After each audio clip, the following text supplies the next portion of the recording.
ನಮಸ್ತೆ, welcome to taste and tell. Saturday morning ನಾನು ಟಿಫನ್ಗೆ ಪೂರಿ ಮಾಡಿ ಕ್ಯಾಪ್ಸಿಕಮ್ ಆನಿಯನ್ ಗ್ರೇವಿ ಮಾಡ್ತಾಯಿದ್ದೀನಿ. ಇದಕ್ಕೆ ನಾನು ಯಾವ ಥರ ಕಟ್ ಮಾಡ್ಕೊಂಡಿದ್ದೀನೋ ನೀವು ಅದೇ ಥರನೇ ಕಟ್ ಮಾಡ್ಕೋಬೇಕು.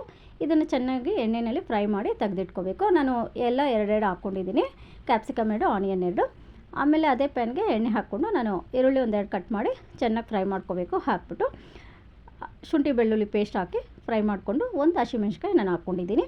ಅದನ್ನು ಫ್ರೈ ಆದಮೇಲೆ ನಾನು ಖಾರಕ್ಕೆ chilli powder 1 spoon, garam masala 1 spoon, ಧನಿಯಾ ಪೌಡ್ರ್ 1 ಸ್ಪೂನು, ಜೀರಾ ಪೌಡ್ರ್ 1 ಸ್ಪೂನು, ರುಚಿಗೆ ತಕ್ಕಷ್ಟು ಉಪ್ಪು ಇಷ್ಟು ತಗೊಂಡು ಚೆನ್ನಾಗಿ ಫ್ರೈ ಮಾಡಿಕೊಂಡು ಎಣ್ಣೆ ಸಪ್ರೇಟ್ ಆಗೋವರೆಗೂ ಫ್ರೈ ಮಾಡ್ಕೋಬೇಕು. ಆಮೇಲೆ ಕಡಲೆ ಹಿಟ್ಟು 2 ಸ್ಪೂನ್ ತಗೊಂಡು ಹಾಕ್ಕೋಬೇಕು. ಚೆನ್ನಾಗಿ ಗಂಟಿಲ್ದಿರ ಮಿಕ್ಸ್ ಮಾಡ್ಕೊಂಬಿಟ್ಟು ಗಟ್ಟಿ ಮೊಸರು 1-2 ಸ್ಪೂನ್ ಹಾಕ್ಕೊತಾ ಇದ್ದೀನಿ. ಹಾಕಿ ಅದು ಮಿಕ್ಸ್ ಆದಮೇಲೆ ಟೊಮೆಟೊ 1-2 ಕಟ್ ಮಾಡಿ ಮಿಕ್ಸ್ ಮಾಡಿಕೊಂಡು ಇದು ಸಾಫ್ಟ್ ಆಗಬೇಕು ಟೊಮೆಟೊ, ಅಲ್ಲಿವರೆಗೂ ಚೆನ್ನಾಗಿ ಫ್ರೈ ಮಾಡಿಕೊಂಡು ನೀರು ಬಂದು 1/4 ಲೋಟ ನೀರು ಹಾಕ್ಕೊಂಡಿದ್ದೀನಿ ನಾನು. ನೋಡಿ ಹಾಕ್ಕೊಳ್ಳೋಣ. ಕಡಲೆ ಹಿಟ್ಟು ಹಾಕಿರ್ತೀವಿ, ಪರವಾಗಿಲ್ಲ, ನೀರು ಹಾಕ್ಕೋಬೋದು. ಆಮೇಲೆ ಅದು ಚೆನ್ನಾಗಿ ಉಪ್ಪು ಖಾರ ಎಲ್ಲ ಹಿಡಿದ್ಮೇಲೆ ನೋಡಿಕೊಂಡು ನಾವು ಏನು ಫ್ರೈ ಮಾಡಿಟ್ಟಿರ್ತೀವೋ ಕ್ಯಾಪ್ಸಿಕಮ್ ಆನಿಯನು ಅದನ್ನು ಹಾಕ್ಬಿಟ್ಟು ಒಂದು 2 ನಿಮಿಷ ಫ್ರೈ ಮಾಡಿಬಿಟ್ಟು ಕೊತ್ತಂಬರಿ ಸೊಪ್ಪು ಹಾಕಿ ಇಳಿಸ್ಕೊಂಡ್ರೆ ಟೇಸ್ಟಿಯಾದ ಆನಿಯನ್ ಕ್ಯಾಪ್ಸಿಕಮ್ ಗ್ರೇವಿ ರೆಡಿ ಆಯಿತು.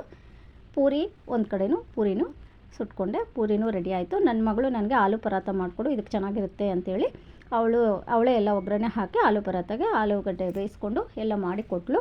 ಅವಳಿಗೊಂದೆರಡು ಆಲೂ ಪರಾಟ ಹಾಕ್ಕೊಟ್ಟೆ. ಇನ್ನೆಲ್ರಿಗೂ ಪೂರಿ ಮಾಡಿದ್ದೀನಿ, ಪೂರಿ ಮಾಡಿ ಕೊಟ್ಟೆ. ಸರಿ, ಅವಳು ರೈತ ಮಾಡಿಕೊಂಡ್ಳು ಇದಕ್ಕೆ ಆಲೂ ಪರಾಟಕ್ಕೆ. ಯಾಕೋ ಈ ಸರಿ ಸ್ವಲ್ಪ ಸರಿಯಾಗಿ ಬಂದಿಲ್ಲ, ಆದರೂ ಮಾಡಿಕೊಟ್ಟೆ, ಇನ್ನೇನು ಮಾಡೋದು ಅವಳು ಕೇಳಿದ್ಲಲ್ಲ ಅಂತ. ಆದರೆ ಗ್ರೇವಿಗೂ ಮತ್ತು ಪೂರಿಗಂತೂ ಅಲ್ಟಿಮೇಟಾಗಿತ್ತು, ತುಂಬ ಚೆನ್ನಾಗಿದೆ ಫ್ರೆಂಡ್ಸ್. ನೀವು ಒಂದು ಸಲ ಟ್ರೈ ಮಾಡಿ ನೋಡಿ. ನಮ್ಮ ವಿಡಿಯೋ ನಿಮ್ಗೆ ಇಷ್ಟ ಆಗಿದ್ದರೆ ಲೈಕ್ ಮಾಡಿ, ಶೇರ್ ಮಾಡಿ, ಫಾಲೋ ಮಾಡಿ. Thank you friends. See you in the next blog.